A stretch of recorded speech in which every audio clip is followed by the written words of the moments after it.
এক সময় ছিল সাগরদিঘি নামের একটি গ্রাম। নামটি যেমন শান্ত, গ্রামটিও ছিল তেমনই স্নিগ্ধ। গ্রামটির সবচেয়ে আলোচিত বিষয় ছিল একজন, সে হল শাহানুর আক্তার, যাকে সবাই বলতো সাগরদিঘির রত্ন।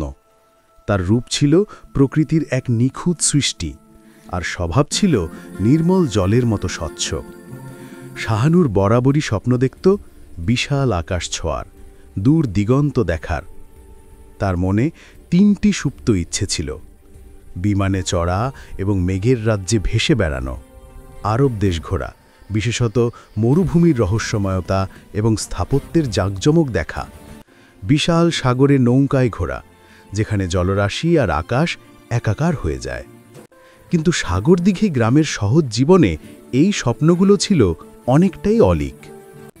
একদিন গ্রামের পাশের পুরনো একটি দিঘির পাড়ে আবর্জনা সরাতে গিয়ে শাহানুর একটি অদ্ভুত মূর্ছে ধরা প্রদীপ খুঁজে পেল। প্রদীপটি ধুয়ে মুছে যখন সে একবার ঘষল, অমনি গাঢ় ধোঁয়ায় চারপাশ ভরে গেল। সেই ধোঁয়া ভেদ করে ধীরে ধীরে বেরিয়ে এলো এক বিশাল আকৃতির দৈত্য। দৈত্যটির দেহ থেকে প্রাচীন রহস্যের এক আলো বিচ্ছুরিত হচ্ছিল। শাহানুর প্রথমে ভয়ে জমে গেল, কিন্তু দৈত্যের চোখে সে দেখল এক অদ্ভুত নির্ভরতা। দৈত্যটি গভীর গম্ভীর কণ্ঠে বলল, হে মানব কন্যা, আমি তোমার মুক্তিদাতা, আমি তোমার ৩টি ইচ্ছে পূরণ করব।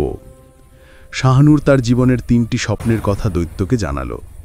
দৈত্যটি মুচকি হেসে বলল, তোমার ইচ্ছে পূরণ হবে রত্ন। আমার প্রথম ইচ্ছে, আমি বিমানে চড়ব, মেঘের রাজ্যে ভেসে বেড়াব, শাহানুর বলল। পরের দিন সূর্য ওঠার আগেই শাহানুর দেখল তার ঘরের বাইরে এক বিশাল সোনালি গালিচা পাতা। দৈত্যটি বলল, এক জাদুকরী উড়ন্ত গালিচা, এতে চেপে আমরা পৃথিবীর শ্রেষ্ঠ বিমানবন্দর থেকে যাত্রা করব। মুহূর্তের মধ্যে তারা পৌঁছে গেল এক ঝলমলে বিমানবন্দরে। দৈত্যের জাদুতে কোনো টিকিট বা ভিসা ছাড়াই শাহানুরকে প্রথম শ্রেণীর বিলাসবহুল বিমানে বসিয়ে দেওয়া হলো।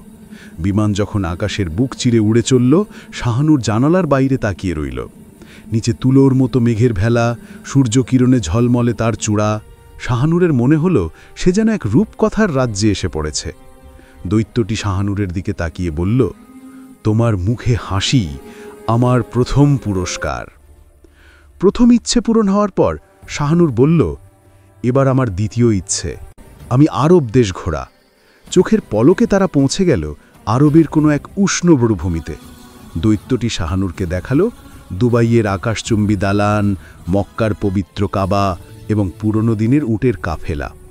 কিন্তু শাহানুরকে সবচেয়ে বেশি রোমাঞ্চিত করল দৈত্যের সাথে মরুভূমির গভীর রাতে হেঁটে বেড়ানো।